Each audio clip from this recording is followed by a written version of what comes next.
Ensuring the safety of children on social media, that's our big subject on my banner this Monday morning. My guest seated, Ms. Entry Boesiakon, is a cybersecurity expert. And this is a very important conversation, so please pay attention, especially if you've got those teenage children. They've got access to the internet, but you don't know what they do on it. This is one conversation for you. Good morning to you. Good morning, Mama. How, we have children using Facebook, using Twitter, using Instagram. If you're a parent, first of all, what should you do? Right, well, this is very important. I think we live in the age of social media, and in Ghana, I think the trend is quite increasing. When we look at the number of people who are using the social media to post information and also the pictures, but children, I'll look at two different categories, in terms of posting of pictures on the internet. We have parents themselves, we have had an issue, reports that we analyze. When parents themselves are taking pictures of their young, children, putting them there, people are commenting on that. Then also teenagers, as you rightly mentioned, also taking pictures themselves because they have smart devices. They're on Facebook, also posting information. But the question I would like to address first is, what is really driving people to do that? Perhaps we... When you say parent taking pictures of their children and putting on social media, what's wrong with that? Well, there is. We're looking at, the internet is a sort of a permanent memory. And even though when you put information, you might think you can delete it, it still keep records of that. There's a technology that's are able to pick this information and store them somewhere so that even after you have deleted the content, people can still trace that. But the key thing here is, well, the question is, could the picture be embarrassing at some point in the life of this person in the future? It could stay there for 10 years, 20 years, 40 years. The kind of comments that follows on the pictures, could be used somehow, against the person at some point. So it depends on the kind of picture that you are posting there, the kind of comment that follows, the kind of information that are associated with this kind of information. But there are also risks there. We have, sexual predators.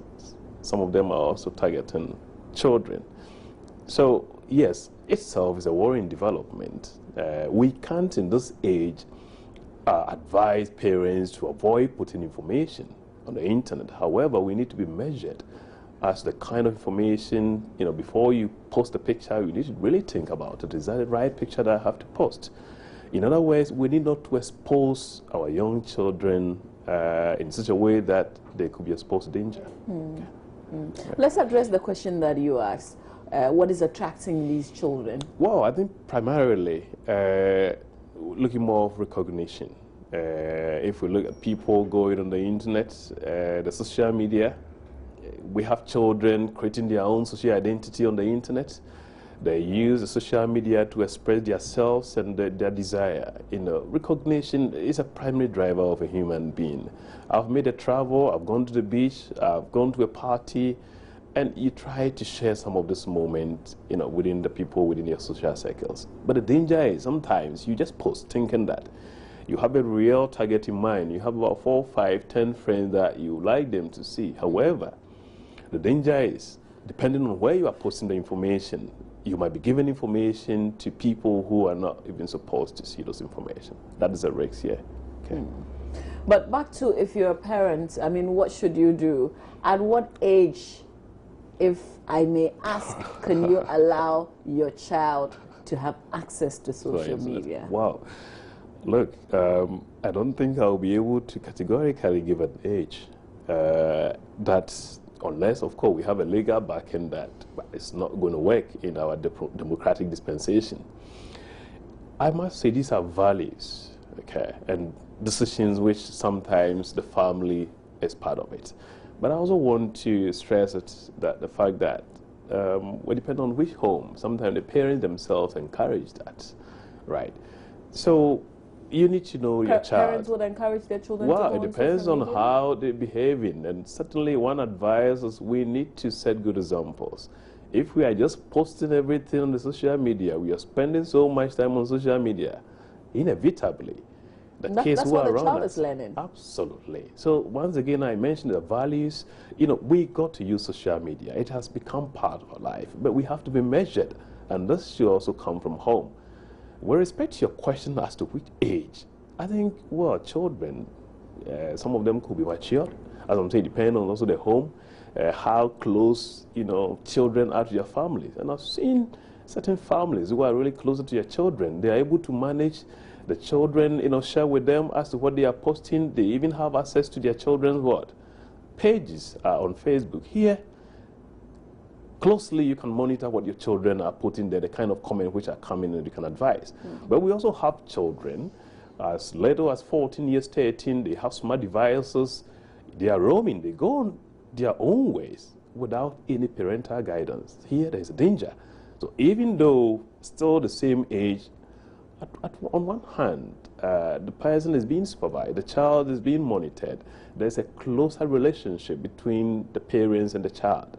On the other hand, you know, the child is doing her own thing or his own thing, and that is really the danger of exposure to certain kind of information. And, you know, currently we followed ISIS and other things. You know, if people are just on the internet doing their own thing, there are all sorts of risks that goes on there. So in terms of age, it depends on the maturity of the person. It depends on the family ties, the bond that the people have established. But in any case, we should limit the kind of information. This should be a standard, whether the child is matured enough to handle such responsibilities on social media or they are vulnerable. I think we need to limit the kind of information, the kind of pictures that are posted there, because of the potential risks that we expose. Should you send a friend's request to your child? In other words, should you be your child's friend on Facebook, for instance, or Instagram? Should you send a request to be that person's friend? I think it is, if you have a baby, I mean a child who is 10 years, 15 years, who is on social media, it's advisable that you stay as a friend. But should a 10-year-old be on social media? Absolutely. It's too, I mean... That's too young. It's too young. It's too young, absolutely. That is quite a too young an age, you know, for people, even though sometimes we introduce our children to the internet to do one or two research, and sometimes if you don't monitor them, they could also go to the pages and access certain information. But I think it's too young an age, 10 years to be exposing people to social media. Unfortunately, I've seen 10-year-olds using smart devices connected to the internet. So what are you talking here? Certainly the person could be exposed to this kind of platforms. Right, so yes. But if you are their friend, for instance on Facebook. Correct. And you see them engaged in a certain conversation that you think, hey, this kind of conversation is not good for you. Correct. Should you engage them on the same platform? Look, I don't think it's advisable, because that platform is also exposed to other people. It depends on the privacy setting, either the friends or sometimes even the public, because if the privacy settings are not really well configured, and I don't think as a mom, me as a father, that's not the best place to engage with. I have to have a conversation, call the child, engage, explain the risks. No, this can harm you. This kind of information can be used to bully you in school. Going forward, if you finish school, you're looking for a job, and we're conducting background checks on you, we could find this information, it could harm your future. We have sexual predators who are just looking for vulnerable people. Don't discuss these issues there. You see, so it has to be that kind of conversation at a personal level. And I mean, if you go to the social media also, that is not. Perhaps you could give a nice statement that might calm nerves in terms of, stop the conversation. But in terms of engaging, it's not the best way to do. I think social media shouldn't take away that bond, that kind of personal relationship that we need to build. Like looking at the face of the person and discussing the risk issues that will certainly help, to keep them away from this potential hazards on the internet. I know there are some parents who would love to block all these platforms so their children cannot get on, but they have to, open up to reality. What is real is that at some point in that child's life, they will be exposed to these things and they would want to have access. All right. Should you be secretly following them or blocking some of the channels? I mean, what should you do? Once again, Mama V, if you are a mom and these are the questions you ask, and I'll ask you to adopt risk-based approach. Risk-based approach means you know your daughter better. For example, you might have picked one information or the other as to what is going on around her friends and other things on the internet. You might have seen something, before. You might have seen there has been some communication which is really endangering the life of the child. Perhaps it's not doing so well in school. And I mean, after you bought the smart device for her. You see, so these are the sort of questions that you should be asking yourself. It's an assessment that you have to conduct in your home to determine it. If the risks are high, absolutely there's a need to sometimes even install monitoring devices to purposely to see what the person is actually doing. Perhaps he might tell you. Is it available? You can have a monitoring device? Absolutely. Okay. Yeah, they're available. We provide them, but for the purpose that I have mentioned about, because you've seen the risk. So what, you can monitor what their phone calls? Not really what the they are phone posting calls. on Facebook and things like exactly that? what they are posting on Facebook, the kind of confirmation, whom are they talking with? Okay. Here, as I'm saying, there is a considerable risk. Even if you ask me for this, I have to satisfy myself that in fact your daughter is facing this challenge. The son absolutely is having this issue, and for that matter, it is necessary to do some kind of monitoring in a way that you'll be able to understand what is going on in the life of your son better, to be able to because this can be very tricky. There are some children who would even want to take on a different identity on social media just so their parents would not know it is them. Correct. So they are there, but you don't know. Absolutely. Here is a device we're talking about. I think there's no doubt about that. Fraud can be committed as misrepresentation. They could use even people's pictures to still be active on social media. We're talking of the devices that they use. The child has got a smart device. You should be aware of that. We should be parents that when a child brings a smart device home, we should be concerned. Where did you get this phone from? Find out, even help with the settings, because sometimes they might not even know the security risks in terms of the devices. So we have to engage. If it's a laptop, computer, an iPad, we still be able to show interest to get to know some of those things. But there are also security settings that will prevent them from accessing certain sites. Right. You can block pornographic sites and other things so that they wouldn't have that privilege of using that information that might eventually harm them.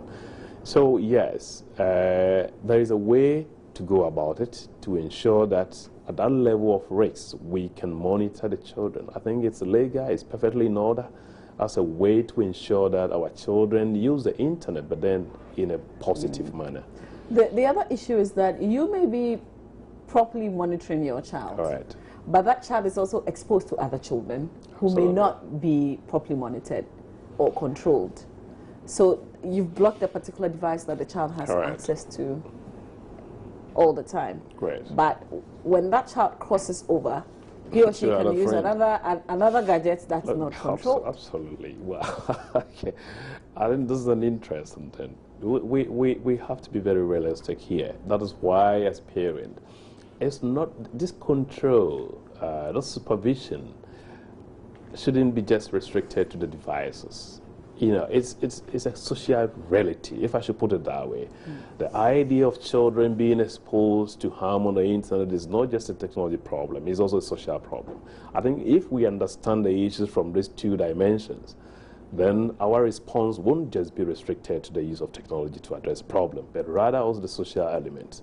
What do I mean by the social element? Mama B, I have my son.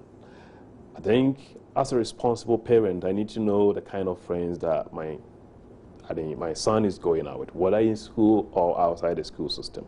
So I think parents should also show greater interest here. Sometimes we build a relationship. Okay, this is my son, Kwame. is a friend to Kwiku. Sometimes, because of this relationship, the parents also in turn become friends. This is where we have to share. I could pick an intelligence information as to what Kwame is communicating with Kweku. And then in that way, you can build a healthy social circle, not just on the internet, but also within the physical space. So I think it's good we look at these two dimensions to be able to help our children stay healthy on the internet. Now, here's a parent who is not so into social media. Correct. They are not exposed to such things, but their children are, and they're supposed to monitor them. What do you do? Proud. This is interesting. I was born before computers, but then the kids are quite active using social media. Here, I think there is a bit of problem because the one who should monitor somehow should have a better idea as to what to monitor. In this case, the logic doesn't flow as expected. What potentially you could do as a parent is to, certainly as a family, you should always have a trusted person. It could be a close relative, it could be another family friend, and they can help in that manner. It could also be consulting a external person, professional, who could guide you in that process. You might be thinking of buying a device, an iPad, because the teenager would like to do research, to do the coursework and other things. So certainly at a point in time, we might have to make a budget to buy those devices. So if you are not that techy to be able to at least ascertain what the children are searching on the internet, then the best bet is perhaps engage with a trusted person, a professional who will be able to advise you, do all the necessary security settings on the device before your child uses it. I think that will help in a way. But once again, you can't mix that social dimension, that personal contact, that will positively influence your child as to what is going to access on the internet. I don't want to really focusing on technology as a way. It is a bigger social problem, disposal of children unnecessary on the internet. And I think such a parent could take positive, from that kind of dimension to engage with the child. Okay, you could use a trick. Oh, what is happening on the internet? Let me see what you've been doing the whole day. What are you searching on? It's a way for you to get to know, to gain confidence and the trust of your child. Let's build that kind of bonding. It's necessary. But what are the young people of today doing on social media? Absolutely. A lot of gossip. Okay. The gossip around pictures. They put pictures there. They share a lot of moment as well, a lot of laugh. Sometimes we've also seen a lot of sex testing. Sex texting? Absolutely. That's the most dangerous way. The internet offers a platform, that anonymity. I hope you understand. You are in your room, you need not to go to anywhere. You could take a picture of yourself, post it, transmit on the internet, just for whoever you are engaging with. And we've seen this. And for me, that's another dangerous aspect. Are we talking Ghanaian children? We're talking of Ghanaian children, Mama B. Where I sit and what I'm seeing, this is going on. Young teenagers taking pictures of themselves, sharing them with their colleagues or with the other people. That is a danger. The WhatsApp platform is the most dangerous platform. From this perspective, in terms of what sort of information are being transmitted across the networks. And this is where parents should be, absolutely. Because sometimes, they think, okay, I just take this picture. I've posted this, I've deleted. It's not deleted. And we have instances where we have been called by teenagers whose pictures have ended up being posted on some website locally, some leaks. And imagine the danger. We've seen them emotionally distressed. It is going on. And I'm mentioning Ghanaian children. There are websites here, more than 10 websites, in which pictures of teenagers, young people have been posted there. The pictures were leaked, either by their former boyfriends or by people who, try to impersonate somebody else to get those information. That is happening. And it's quite dangerous for the social life of our young children. And I think we need to advise parents to really show much interest as what is going on in the life of their kids. So what you're saying is if you post a picture either on WhatsApp, if you send a picture to someone via WhatsApp, or you put it on Facebook or wherever, and you delete it, that is not deleted, That's really. not more. Other people can still have access to it. Absolutely. And if I have, well, in any case, you send a picture to me, right? You have deleted that. What is the guarantee that I have deleted that? So that's number one. But even from your own angle, the fact that you have deleted that from your device doesn't mean it is completely gone. If the device should be given to somebody else, let's say a repairer, a rogue repairer somewhere in the street, will be able to extract that kind of information. So if you lost your phone, for instance? Absolutely, you've mentioned it. If your phone is stolen, you know, if you misplace it, that is a danger. That is where this kind of information are going to the hands of people who are going to use them to exploit you, and that will affect you in the long run. Okay. Sometimes it's hard to understand why young people would want to send nude pictures of themselves either to their boyfriends or their girlfriends and things like that. Maybe I wish you had gotten a social media psychologist here to be able to look into those things. But certainly, I did mention that recognition. Here, we're not talking of rational recognition. Rational as objective recognition or self-identity, or expressing your desire or yourself. Okay, it is more subjective. It depends on the mindset of the person. So, yeah, there's the rationalization there in terms of expressing myself, being recognized, showing that I have the better part of my body. It is. Once again, I use the word. But I kind of understand. I mean, we've all been young before. So if you're a young person and that's all you know. Absolutely. Yeah, and there's competition too. Right. Yeah. Competition. You know, I mean, it shows even in dressing. You see this in the street. When you go, you see that. You know, the way young people are dressing, you know, is that space, you know, the public space. They want to show that perhaps they are better off than the other people. This is their rationalization. And once again, values from their homes play a crucial role as to what people are really rationalizing as the best way, you know, to live. And I did mention children learn a lot from their parents, not just their colleagues. I've seen examples sometimes when you are investigating the case, it's not just issues around the child, but you have to link it to what is really happening within the family. And sometimes it's not good. It's not good. We need to do some soul searching. Assess ourselves as what we're doing, directly or indirectly, the children are picking.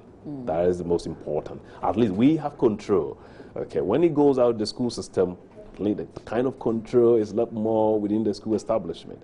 But in your home, I think that control, you know, entirely rests in your hands to be able to look at some of those things. It's important.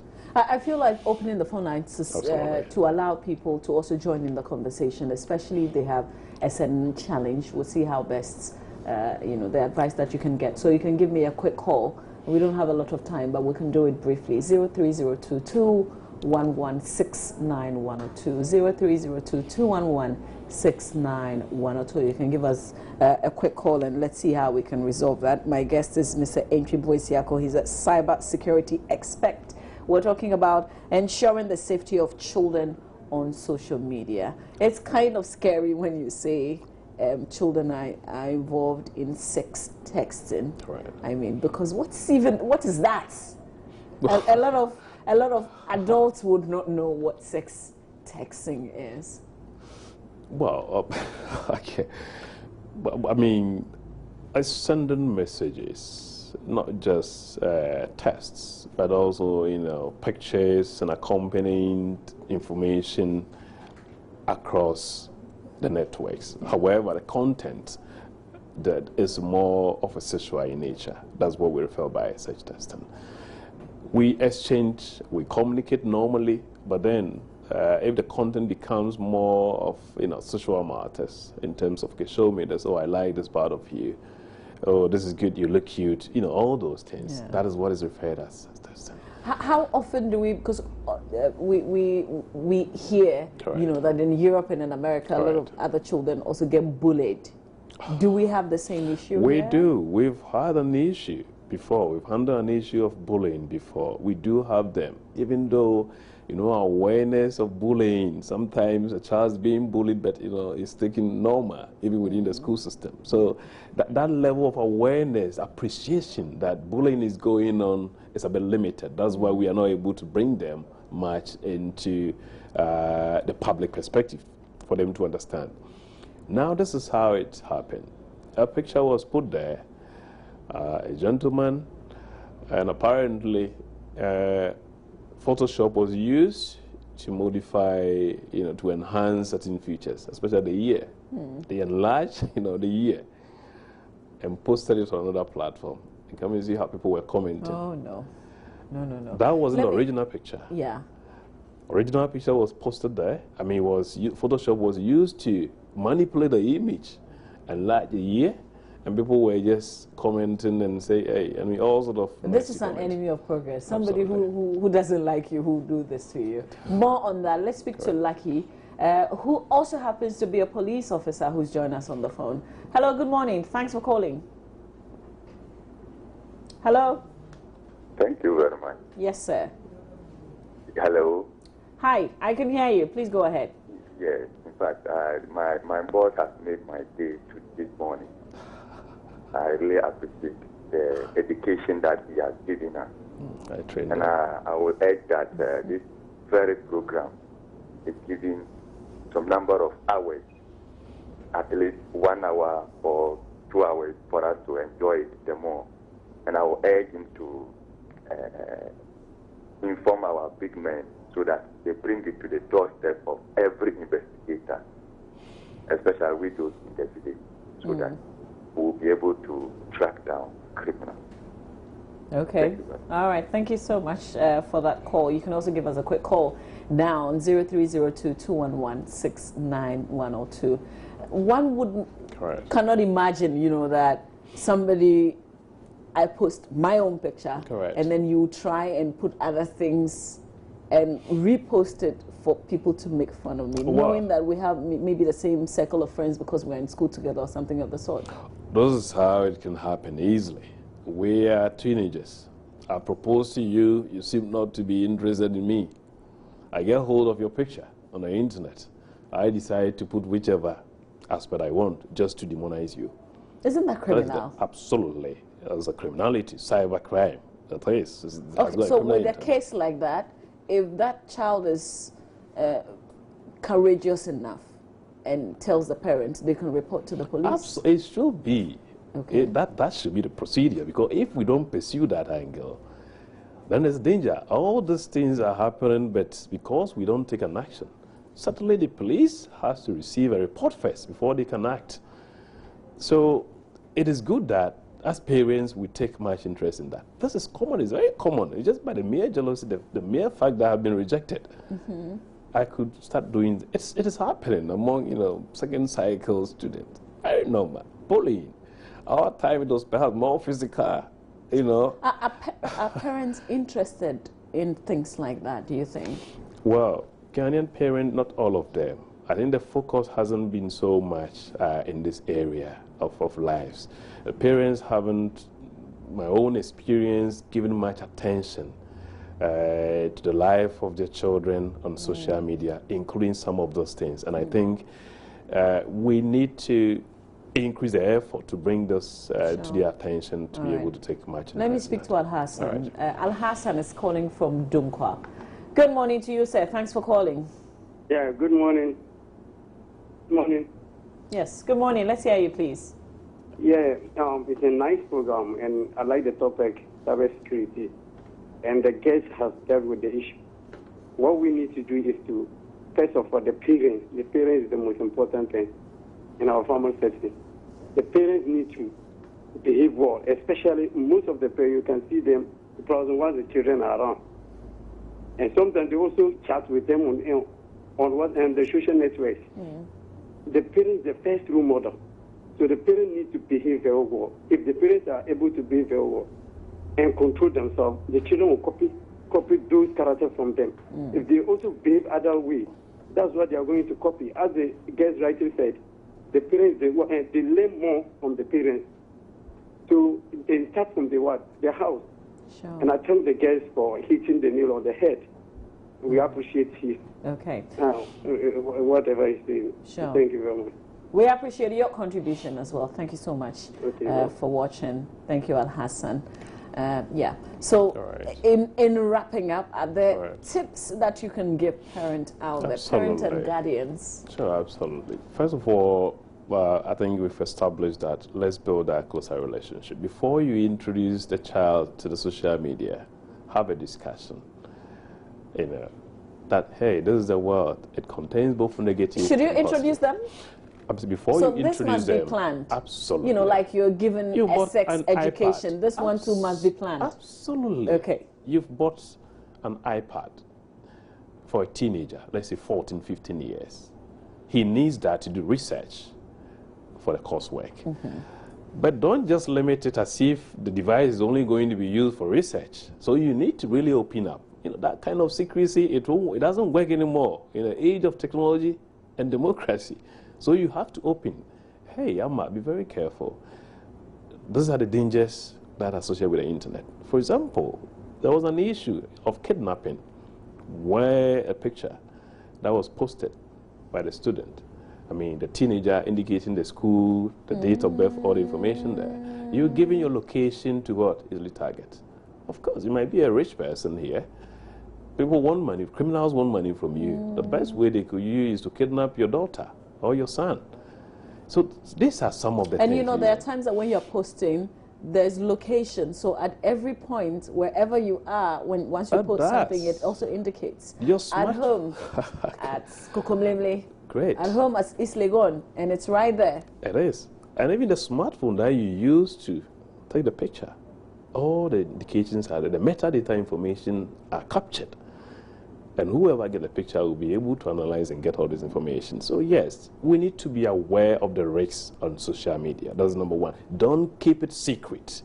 Open up to the children, let them see the risks, encourage them to walk through the risks. Because that is part of, you know, what we're going to enjoy technology for. Before we move to our next point, let me speak to Paul. That will be the last call that we'll pick. Paul is joining us from Aflao. Hello, Paul. Good morning. Good morning, madam. Yes, sir. Let's hear you. Yes, I'm currently watching the cyber security issue. Okay. Yes, I'm very grateful about the information our man is giving. What I would like to advise is that people don't know that there is a positive aspect of the social media, especially the Facebook. You can use the Facebook to do business. Or you talk about pages. You see, people just go there because they don't know the left and right about the whole system. They talk about love. And that has taken them so far to a certain level, which all of us are likely to suffer. So I would like my friends to try to talk about the positive aspect of the social media so that when you talk about unemployment, people can go there and do business, open pages and do business, and try to do whatever is positive. All right. Okay. Thank you very much, Paul. Except that we're not talking about unemployment. We're talking about children. That's the focus of the conversation. But let me speak to Isaac. Good morning, Isaac. Good morning, madam. Yes, sir. Let's hear you. Madam. Yes, sir. The security platform in Facebook is very big. It's not a small thing because I quite remember. Hello? Hi, Isaac. You're on air. I quite remember I stored my phone number on Facebook and then I deleted it. And that 3 days ago, Facebook brought me the same number. Meanwhile, I deleted it. So the Facebook itself is monitoring us. But if you say Facebook brought you the same number, I don't understand. How? The same number appeared on my that I should put the number back again. Okay. Facebook is tracking us, and we don't know. We have to be very careful. All right. Because if you store a picture on your on Facebook, even if you deleted it, they can still track you. Okay. All right. Thank you very much, very Isaac. careful. I hear. Thank you so much for that caution that you give out there. What I do know is that Truecaller can bring back people's numbers. Sometimes when somebody is calling you and you have that Truecaller, you can know who is calling you. Sometimes people are amazed. Oh, really? So my number is out there on the internet somewhere? It was being captured. Yeah. Okay, but pointer number 3. Point number 3, we should think before we post. It's always important. Always. I think it's a mantra. Think before you post. Think before you post. The kind of information, the kind of picture that you post on the social media, please, that should be the logic. Think before you post. But also limit the amount of information that you put out there. I can't prescribe for us to avoid putting our pictures on social media. As somebody said, they are positive in that we should limit that kind of information. But most importantly, be careful of the site and take note of the privacy settings on that. But also know your friends. We have information where sexual predators have also used undercover names just to connect to you, monitor you, and eventually lure you into certain activities. So yes, you need to know your friend. When somebody sends a friend request, probe further. You might just tell you that, yes, we were schoolmates at this place, but then verify further, ask 1 or 2 information to really, he might have used your friend picture to set up their account. People do that, but you got to be extremely careful, probe further, beyond what you see. To ascertain yourself that indeed you are dealing with the right contact. I think this will help us somehow to practice cyber hygiene. Yeah.